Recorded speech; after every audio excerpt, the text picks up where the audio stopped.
भारत के तमाम पड़ोसी चल रहे हैं, मंदिर तोड़े जा रहे हैं, चुन चुन करके हिंदुओं को निशाना बनाया जा रहा है, और तब भी हम इतिहास की उन परतों को ढूंढने का प्रयास नहीं कर रहे हैं कि इस प्रकार की दुर्भाग्यपूर्ण स्थिति क्यों वहां पर पैदा हुई है, क्यों पैदा हुई है। सनातन धर्म पर आने वाले संकट के लिए फिर से एकजुट होकर के कार्य किए जाने की आवश्यकता है, इसके लिए एकजुट होकर के लड़ने की आवश्यकता है। यही मैं आप सबसे कहना चाहता हूं। आप दुनिया की तस्वीर वर्तमान में देख रहे होंगे, कुछ तो हमें इन चीजों को देखना पड़ेगा, क्या है इन सब का कारण। आज भारत के तमाम पड़ोसी चल रहे हैं, मंदिर तोड़े जा रहे हैं, चुन चुन करके हिंदुओं को निशाना बनाया जा रहा है, और तब भी हम इतिहास की उन परतों को ढूंढने का प्रयास नहीं कर रहे हैं कि इस प्रकार की दुर्भाग्यपूर्ण स्थिति क्यों वहां पर पैदा हुई है, क्यों पैदा हुई है। और इसलिए बहनों भाइयों, हम याद करें, जो समाज इतिहास की गलतियों से सबक नहीं सीखता है, उसका उज्जवल भविष्य पर भी ग्रहण लगता है। सनातन धर्म पर आने वाले संकट के लिए फिर से एकजुट होकर के कार्य किए जाने की आवश्यकता है, इसके लिए एकजुट होकर के लड़ने की आवश्यकता है। राम मंदिर का निर्माण यह केवल मंजिल नहीं है, एक पड़ाव है, और इस पड़ाव को आगे भी निरंतरता देनी है, क्योंकि सनातन धर्म की मजबूती इन सब अभियानों को एक नई गति देता है। जातिवाद से मुक्त, छुआछूत और अस्पृश्यता से मुक्त एक ऐसे समाज की स्थापना करना है जिसके लिए प्रभु श्री राम ने अपना पूरा जीवन समर्पित किया था। और इसीलिए तो अयोध्या धाम में उस प्रकार का प्रयास किया गया है, अयोध्या को उसकी पहचान मिले। इस पहचान ने अयोध्या के संतों का गौरव भी बढ़ाया है, हर अयोध्यावासी को देश के अंदर गौरवान्वित किया है। कोई भी अयोध्यावासी देश के अंदर जाता है, हर व्यक्ति उसे सम्मान की निगाहों से देखता है। हमें इस सम्मान को बरकरार रखने के लिए अपने स्तर पर भी प्रयास करना होगा। सम्मान मिलता नहीं, मिले हुए सम्मान को संरक्षित करना, उसको सुरक्षित रखना, अगर इस दिशा में हमारा प्रयास सार्थक हुआ तो एक लंबे समय तक आप सब इस सम्मान के पात्र बने रहेंगे, और ये हमारा प्रयास होना चाहिए। और यही कार्य यहां पर डबल इंजन सरकार कर रही है। आपने देखा होगा कि यहां पर राम जन्मभूमि परिसर में मंदिर का निर्माण हो रहा है। श्री राम जन्मभूमि तीर्थ क्षेत्र ट्रस्ट इस कार्यक्रम को जन सहयोग से, जन भावनाओं के अनुरूप मूर्त रूप दे रहा है, लेकिन बाहर अयोध्या का सुंदरीकरण हो, इसके लिए 4 लेन की सड़कों का जो अयोध्या के अंदर जुड़ा हुआ है। जो लोग 5-7 साल बाद अयोध्या आए हैं, आज वे अयोध्या आकर के अचंभित होते हैं। अयोध्या आकर के उन्हें लगता है कि वास्तव में हम एक नई जगह आए हैं। अयोध्या में पहले एयरपोर्ट नहीं था, एयरपोर्ट की सुविधा है, इंटरनेशनल एयरपोर्ट की सौगात अयोध्या को मिली है।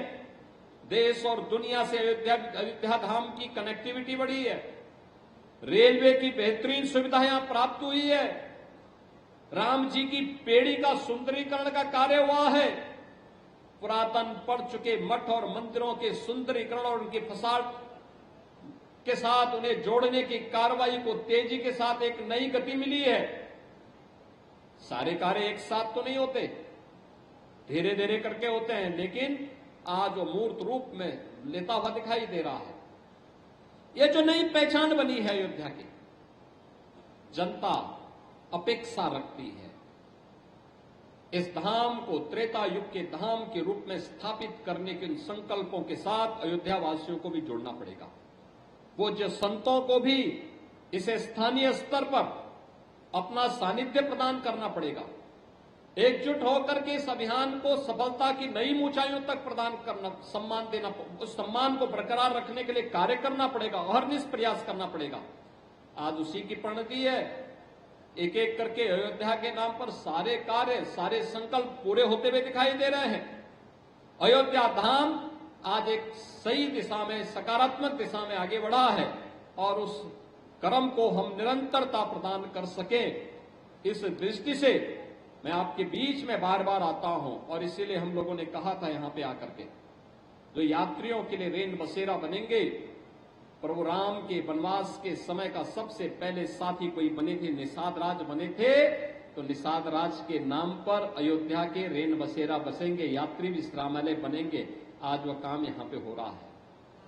प्रभु राम की गाथा को सबसे पहले लिपिबद्ध करने का काम किया था त्रिकालदर्शी ऋषि महर्षि वाल्मीकि ने।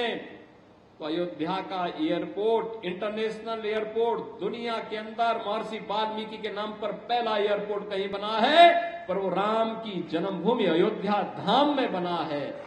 हम लोगों को इसको भी थोड़ा ऊंचा करना चाहिए। यहां पर यात्रियों के लिए जो भंडारा लगे, उस भंडारे में बनने वाला जो सुस्वादु व्यंजन थे, उस रसोई का नाम था माता सबरी रसोई। माता सबरी ने प्रभु राम को बेर खिलाए थे, चुन चुन करके बेर खिलाए थे। वो बिल्ली थी, लेकिन प्रभु ने भेदभाव नहीं किया, सबको जोड़ा था। बहनों और भाइयों, आज हमें भी तो प्रभु राम के अगर हम भक्त हैं, उन मूल्यों के लिए, उन आदर्शों के लिए, उन मार्गों का अनुसरण करते हुए हमें भी इस पथ का अनुसरण करना होगा। अन्यथा हम बोले कुछ और करें कुछ, कभी हमें उसका पुण्य नहीं प्राप्त हो सकता है।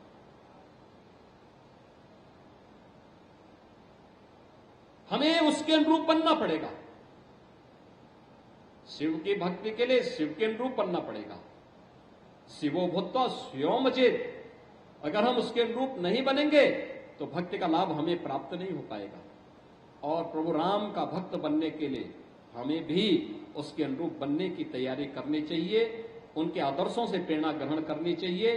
पूज्य संत परमहंस रामचंद्र दास जी महाराज की यही प्रेरणा थी और उनके जीवन का उद्देश्य भी यही था, उनके जीवन का समर्पण भी इन्हीं मूल्यों के लिए था। और आज हम उस पूज्य संत की 21वीं पुण्यतिथि कार्यक्रम में यहां पर उपस्थित हुए हैं। पूज्य संतों का सानिध्य प्राप्त हुआ। मैं इसके लिए सभी का हृदय से एक बार फिर से अभिनंदन करता हूं। पूज्य महाराज जी के श्री चरणों में विनम्र श्रद्धांजलि अर्पित करते थे। उनकी कृपा निरंतर बनी रहे, सनातन धर्म पुष्ट हो और भी दिग दिगंत तक इसकी ध्वजा पताका ऐसी फहराई जाती रहे, इस विश्वास के साथ आप सबके प्रति भी पूज्य महाराज जी का सानिध्य और उनका आशीर्वाद बना रहे, इस कामना के साथ आप सबके प्रति भी मैं अपनी शुभकामनाएं देते हुए अपनी वाणी को यहीं पे विराम देता हूं। धन्यवाद। जय हिंद।